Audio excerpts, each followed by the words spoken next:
We are Steve and Jill. Together, we've been buying and reselling land since the 90s. Our data-centric approach leaves our buyers asking, how can you sell it so cheap? Here on the Land Academy Show, We answer that and more. I'm Steve and Jack Butala. And I'm Jill DeWit. And this is the Land Academy Show. This is episode number 2027, and today's topic is how often does land purchase price renegotiation happen? You know, you send out all these offers, they have prices on them, you spend all this time pricing.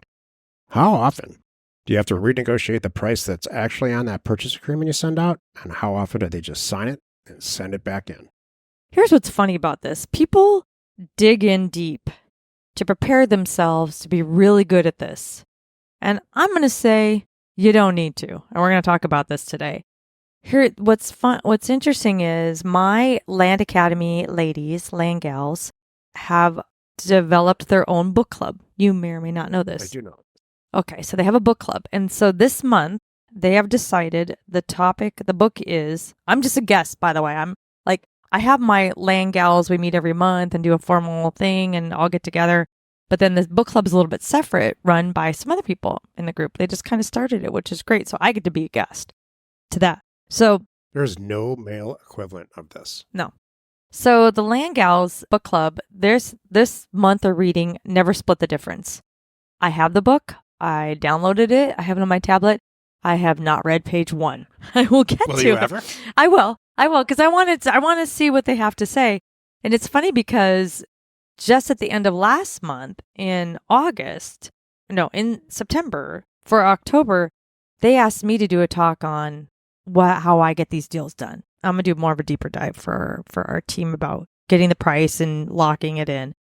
Everybody thinks there's a lot of negotiation that goes on, and I'm here to tell you, I don't. I really don't play that game. It's quick, it's fast, and I'll go through the steps here in a few minutes.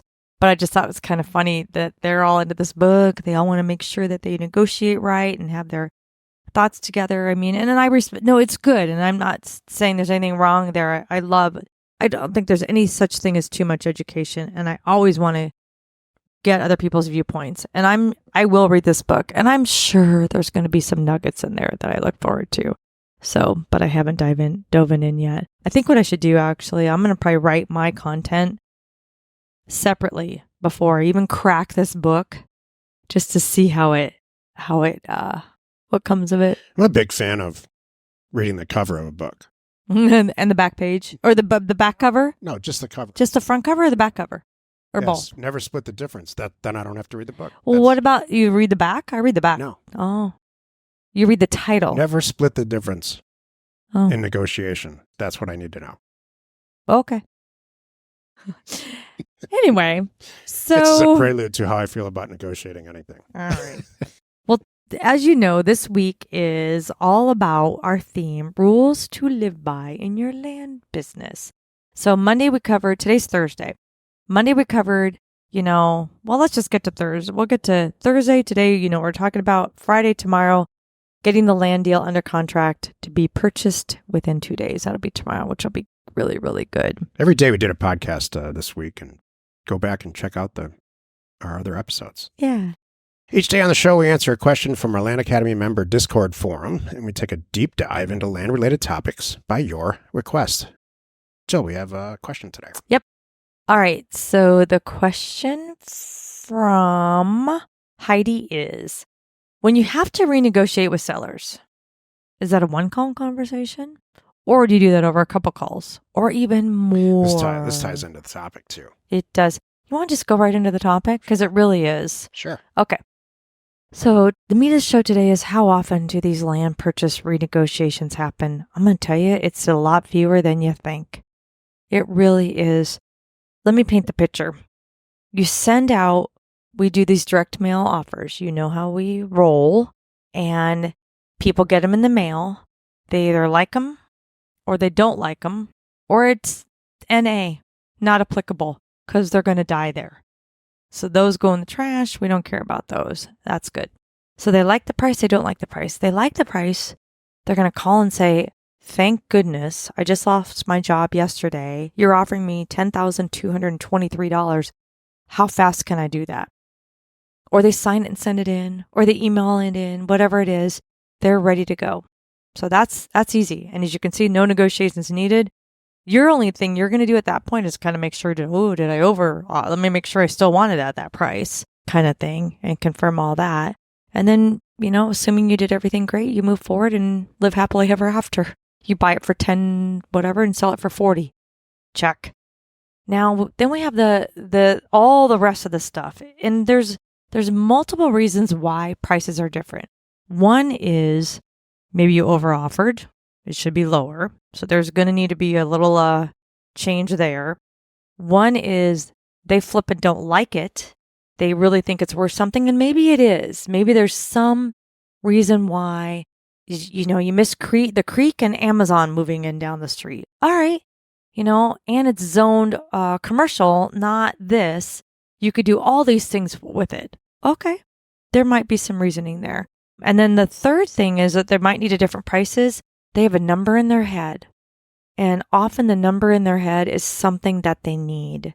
Like, we've actually had this. There was a sweet woman, this is your story. The mom had cancer and she wanted to take her on a trip. And this is how much the trip costs. I've had my dog need surgery. Literally had that one too many years ago. There was a dog surgery and the price she wanted to get out of the property was exactly what she needed to pay for the dog surgery. And I said, I can make that work. So there's some numbers there. What I'm not going to do, and I don't want you to do, is go, well, we offered 10,200, and they go, no, not good enough. Needs to be higher. Okay, 12,000? No, not good enough. Needs to be higher. 14? Nope. And then back and forth and justifying it. Well, how about this or how about that? And here's all these comps and here's all those comps. That's where you don't want to play that game. So real world for me, what happens? You want to jump in yet? I'm going to keep. Oh, wait till you're done. Okay. So real world, what happens for me is, the call comes in. You heard me on earlier this week talk about how I answer the call and just start asking questions about the property. I ask questions about the situation. I could really get to know what's going on. If for any reason they don't like my price, the last thing I do is give them another price. What I do is I make them stay on the phone with me till I get a price, whatever it is. I want to know what they're thinking. They're like, well, this isn't good enough. Well, okay, I made you an offer. Now it's your turn. And I literally say that. It's no problem. What do you think it's worth and why? Keep in mind, my name is Jill. I'm a sweet little land company owner. Whatever you and I agree on, that's going to be the thing. I'm going to pay for this. I'm going to pay for that. There's no negotiations. I'm going to make this so easy. Here I am explaining the convenience to them. And I can get you paid out in actually 14 days because I just did a deal nearby there and I did it that fast. So I can really make this happen. Wow. Okay, Jill, tell you what, make it 15 grand and it's yours. Now I got a number. That's how I roll. Go. I devised this system a lot of years ago in the mid 90s. Many, many people now have copied it and touted it as their own. In fact, almost all of those are former Land Academy members. But I decided to devise this system in the mid 90s out of frustration for the inefficiency of cold calling. So, and I realize now, many years later, it accomplishes a lot more than just that. It accomplishes more than solving inefficiency. I mean, you do a bunch of research, you send out a mailer that's priced correctly. So, and it's individually priced based on the property. And what ends up happening is you're utilizing that tool as leverage, just like you're leveraging, physical leverage. So you send these mailers out, you let the mailer do its job. You send out 10,000 mailers. The people who want to respond to your mailer are going to respond about 1 to 1.5%, as we learned earlier this week. A certain percentage of those people are going to say, the price is fine and I just want to do the deal. And you're going to look at the deal and make sure you want to do it, and adjust the price accordingly. A certain percentage are going to say, there is no way I'm going to sell this for anywhere near that price. And then what Jill just talked about is those last percentages of negotiation. I believe, and this is my opinion, that most people who negotiate are doing it because they like negotiating. There's some of that. One That's second, true. I have a bunch to say here. And this negotiation for negotiation's sake. It's because they're banging their chest and he offered 5,800 and I got it to 9,000 and he bought it anyway. I did great. There's so much of that goes on. So I'm not a big fan of negotiation. One of the things that these mailers do is remove a lot of that. It naturally weeds out the people who just want to sell their property. They don't care about the price too much, like in a garage sale. I just want to sell that old broom over there. I don't care if I get $5 or 25 cents, truly. I just want it out of the garage. And that's what you're looking for, and that's what happens here. So be very, very leery of people who want to sit on the phone for an hour and negotiate a price. The way that I solve getting out of negotiation and can you imagine doing 10,000 cold calls? You can't do it. Right. But sending out a 10,000 unit mailer is maybe, if you're brand new, on a day's work, one day. And so if you don't want to negotiate, send out twice as much mail or 3 times as much mail and let the mailer work for you. And a certain percentage of those mailers will come back.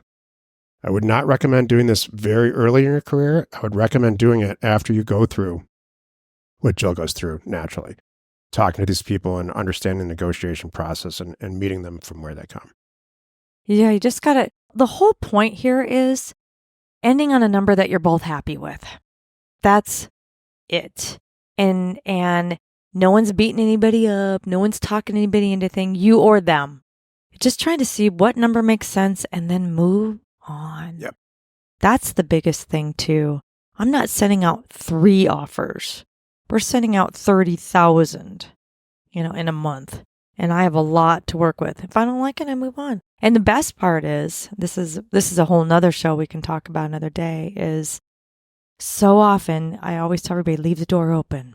Because so often I'll go, you know what? I get you. My offer was $10,253. You want 50. There's no way that works for me. I tried. I gave it a day. I looked all over. I tried to figure out if I missed something. I didn't. So if your 50,000 ever someday becomes 10,000, hang on to my letter. Let me know. Watch what happens. It's the psychology behind the negotiation process that gets under my skin. Oh, I don't I've like spent it. years, decades, devising a system where, you can get a deal done under contract and purchased in a week. That's very unusual. And a lot of that happens because there's no contact or very minimal contact. And it works this way. And the psychology behind negotiation is not to get to a better price. For us, it might be. But the regular seller it's a beating chest situation. And I just that's really inefficient. It's emotional and inefficient. I loved your example because there's times that people do just need to, I often find that when they come back with a number, okay, make it whatever, they kind of round up to the nearest number that makes sense. And I always let them think that it's hurting me a little bit. That's good. I always let them go. I go, that's in your book, I bet. The book that you're not going to read. Yeah. I don't think so. I don't know. I thought you said the book I'm going to write. That's coming.